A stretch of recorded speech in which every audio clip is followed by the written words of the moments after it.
המחבט, זה לא אשמת המחבט, זה אשמת הרגליים שנתקעו. היד נגמרה, מה שנקרא. כאן עומר מאסס, שחקן ברמה כזאת צריך לעשות ספין על ספין לכדור כזה. יפה, רגש יפה של אלירן, מטריע את עומר. תזכרו, אם הוא לוקח את המערכה הזו, אין למעשה חשיבות למערכה הבאה. לעומר תהיה חשיבות כדי לנסות להיות במקום השני. אם הוא מפסיד הוא יכול להיות בבעיה. שוויון 5. פסק זמן, לוקח אלירן תמיר. לעומר אין למי לפנות, עומר אילם אין לו למי לפנות, אבל יכולים לראות בהילוך החוזר את הרגש היפה של אלירן בנקודה הזו. רוב השחקנים באים עם המאמן שלהם. עומר אילם מספיק מנוסה, הוא יוכל להתמודד לבד במעמד הזה. עד עכשיו מבחינה טקטית הוא נהג נכון, מכות הפתיחה אצלו, הוא עושה נכון שיוצא להתקפה.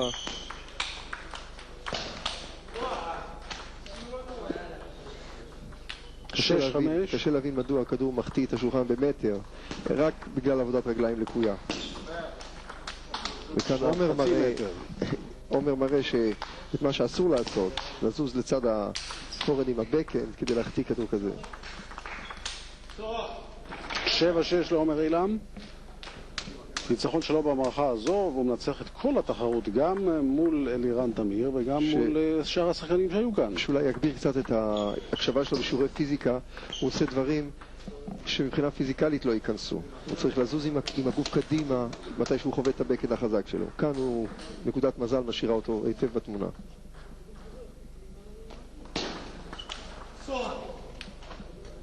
שמונה, 7 לעומר אילם. כאן ראינו את אלירן תמיר לא מצליח להתמודד עם הסרף. בואו נראה את הסרף השני. 9-7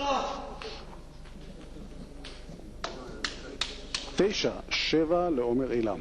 שנראה שהוא עם הניסיון שלו יוצא ממצב מאוד קריטי. 10-7. נקודה אחת חסרה לו.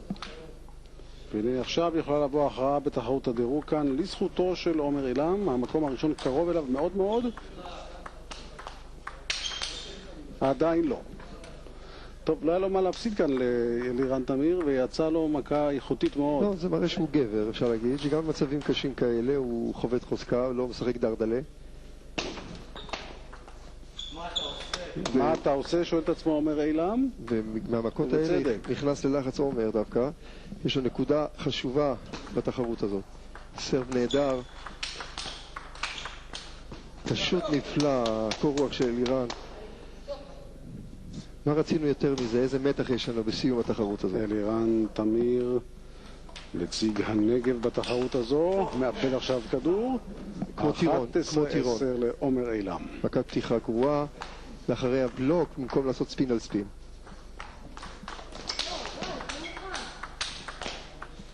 נקודת מזל שמכריעה את המשחק ואת התחרות כולה. שולחן כמובן, כן. טוב, הרבה מזל לעומר אילם במהלך האחרון. בכל מקרה מערכה מאוד איכותית, משחק מרתק היה כאן. עומר אילם בעזרת קצה השולחן לוקח את הנקודה, את המערכה, את התחרות כולה.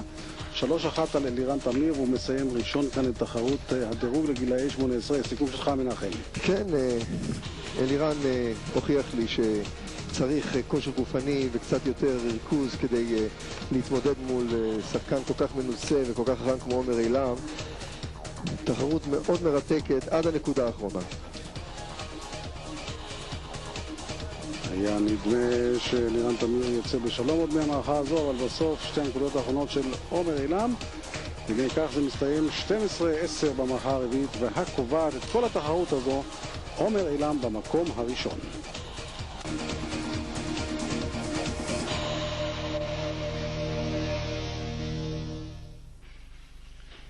כן, עומר אילם, אפשר לומר, ממשיך את המסורת היפה של חבריו הבוגרים במכבי תל אביב, של יניב שרון, של איזק אברמוב. הוא זוכה כאן בבחורה, אבל תשמע מנחם, עם יריבו מבאר שבע, אלירן היה לוקח מערכה אחת, הכל היה הפוך. נכון, וגם לא נשכח את נדב, שיש לו ניצחון על האלוף בתחרות הזאת, נדב הצעיר, אבל בערך הדירוג שהיה לפני התחרות זה הדירוג שנשמר. אבל אף אחד לא ציפה לתחרות כל כך רצינית וכל כך שקולה. אני נהניתי, אני מקווה שגם אתה וגם הצופים. אז בואו נראה ביחד את הטבלה, את טבלת הדירוג. עומר אילם במקום הראשון, אלירן תמיר מבאר שבע כמעט במקום הראשון, אבל נאלץ להסתפק בהסגנות, והצעיר המוכשר כל כך נדב רקוץ' במקום שלישי מכובד מאוד.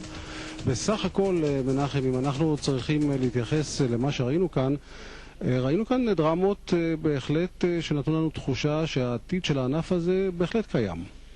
אין ספק, אין ספק. אנחנו רק נהנים ממשחקי הדירוג האלה. זה משחקי הדירוג השניים שמספקים לנו עניין ומתח, והנוער הראה לנו שהוא גם יודע לשחק וגם יודע לשמור על קור רוח, וכמו שאמרת, יש עתיד.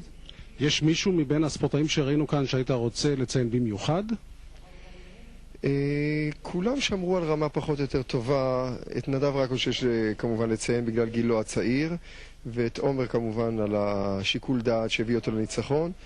אלירן הייתי קצת מעודד אותו ואומר לו שיהיה קצת יותר רציני בכושר גופני וההישגים יבואו. מנחם שטיין, בשלב הזה לקראת סיום המשדר אני רוצה להודות לך. אנחנו כאן מסיימים את המשדר מראשון לציון. אכן ראינו כאן את הצעירים עד גיל 18 במיטבם, ובסך הכל אני חושב שנהנינו מרמה טובה מאוד של טניס שולחן ישראלי כאן בערוץ הספורט. תודה שהייתם איתנו, והמשך צפייה מנה בשידורנו. להתראות.